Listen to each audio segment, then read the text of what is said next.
Hello all, welcome back to Archana vlogs. ఎలా ఉన్నారు అందరూ? ఈరోజు మన రెసిపీ మటన్ కీమా దమ్ బిర్యానీ. మరి ఈ దమ్ బిర్యానీని టేస్టీగా ఇంట్లోనే ఎలా తయారు చేసుకోవాలో చూసేద్దాం.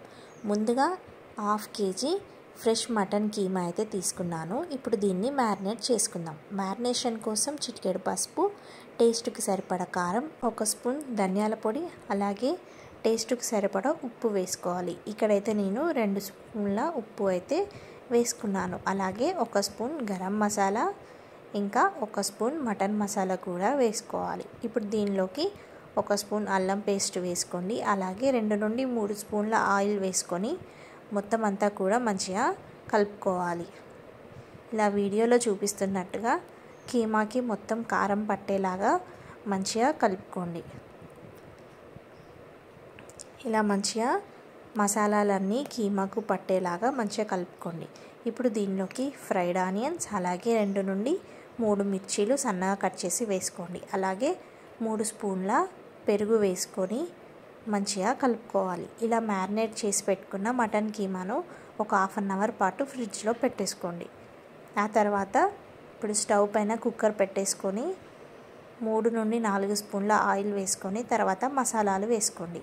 ఇప్పుడు దీనిలోకి మ్యారినేట్ చేసి పెట్టుకున్న కీమా వేసి మొత్తం అంతా మంచిగా కలుపుకోవాలి.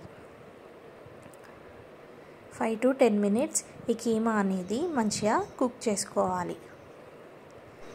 తర్వాత దీనిలోకి ఒక చిన్న గ్లాస్ వాటర్ వేసుకోండి. వాటర్ చాలా తక్కువే పడతాయి, చూసి వేసుకోండి. ఇప్పుడు అంతా ఒకసారి మంచిగా కలుపుకోండి. ఇలా అంతా కూడా మంచిగా కలుపుకున్న తర్వాత మూత పెట్టి విజిల్స్ పెట్టుకోవాలి. మీడియం ఫ్లేమ్లో 3 విజిల్ అయితే పెట్టుకోవాలి. ఆ తర్వాత ఈ విజిల్ ఆవిరంతా పోయేదాకా కుక్కర్ను పక్కకు పెట్టేసుకోండి. ఇప్పుడు దమ్ కోసం మనం బిర్యానీ రైస్ని అయితే ప్రిపేర్ చేసుకుందాం. ఒక గిన్నెలో వాటర్ వేసుకొని దీనిలోకి మసాలాలు వేసుకోండి. ఆ తర్వాత 4 పచ్చిమిరపకాయలు, అల్లం పేస్ట్ వేసుకోండి. ఆ తర్వాత దీనిలోకి కొంచెం ఆయిల్ వేసుకోండి. తర్వాత ఉప్పు, కొంచెం పుదీనా వేసి మొత్తం అంతా మంచిగా కలుపుకోవాలి. ఇక్కడ దీంట్లో వేసిన ఆయిల్ ఫ్రైడ్ ఆనియన్ మనం వేయించుకుంటాం కదా, ఆ ఆయిల్ వేసుకోండి, మనకు టేస్ట్ బాగుంటుంది. నీరు మంచిగా మరిగిన తర్వాత మనం ముందుగానే నానబెట్టుకున్న బాస్మతి రైస్ను వేసుకోండి. బాస్మతి రైస్ అంతా వేసిన తర్వాత మొత్తం కూడా మంచిగా కలుపుకొని 70% కుక్ అయ్యేదాకా కుక్ చేసుకోవాలి. ఇప్పుడు ఆవిరిపోయిన కుక్కర్ మూత తీసి కీమా అంతా ఒకసారి మంచిగా కలుపుకోవాలి. చూడండి, కీమా అయితే ఆల్మోస్ట్ మనకు ఉడికిపోయింది. ఇలాగే వాటర్తో సహా ఈ కీమాను మందంగా ఉన్న గిన్నె తీసుకొని ఆ గిన్నెలోకి వేసుకోవాలి. మనం ఎందులో అయితే దమ్ పెట్టాలనుకుంటున్నామో ఆ గిన్నెలోకి ఈ మటన్ కీమాను వేసి మొత్తం అంతా ఈవెన్గా స్ప్రెడ్ చేసుకోండి. ఇప్పుడు దీనిపైన కొంచెం పుదీనా వేసుకోవాలి. ఆ తర్వాత 70% కుక్ అయిన రైస్ ఉంది కదా, ఆ రైస్ని మనం ఈ కీమా పైకి వేసుకోవాలి. చూడండి, ఇక్కడ రైస్ అయితే 70% అయితే కుక్ అయిపోయింది. ఇలా కుక్ అయిన రైస్ని ఇప్పుడు మనం కీమాలోకి పైన అంతా అప్లై చేసుకోవాలి. మనం ఈ ప్రాసెస్లో చేస్తే కీమా దమ్ బిర్యానీ అనేది చాలా టేస్టీగా, చాలా బాగుంటుంది. ఎవరైనా చాలా ఈజీగా చేసుకోవచ్చు. రైస్ మొత్తం ఉడికితే మనకు చాలా మెత్తగా అయిపోతుంది కాబట్టి ఇలా చూసుకోండి.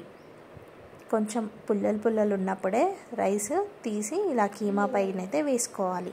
రైస్ అంతా మొత్తం కీమా పైన వేసుకున్న తర్వాత దీనిపైన ఫ్రైడ్ ఆనియన్స్ వేసుకోవాలి.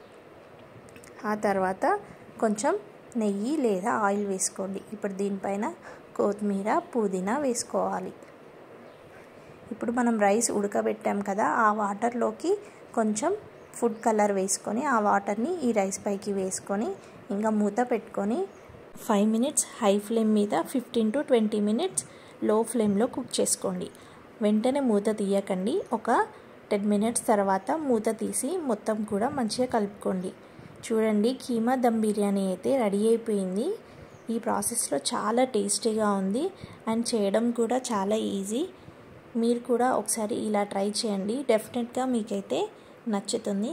ఈ వీడియో మీకు నచ్చిందని అనుకుంటున్నాను.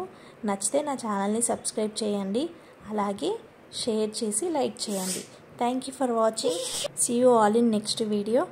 Bye bye.